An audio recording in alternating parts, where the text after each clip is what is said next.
Hi guys! Long time no vlog!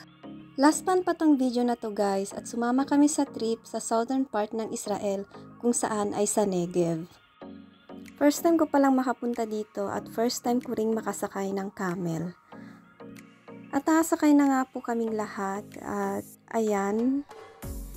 Ano ba? Hindi ko alam kung ano sasabihin ko dito sa video na to. Sayang nga lang kasi hindi na video yung pagsakay at nung pagtayo ng camel.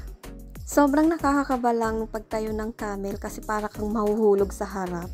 Pero syempre bago kayo sumakay ay sasabihin na nila kung ano yung mga gagawin ninyo at kung paano ang tamang paghawak bago tumayo yung camel. Syempre kailangan yung humawak ng mahigpit dahil kung hindi, naku, mahuhulog ka sa harapan.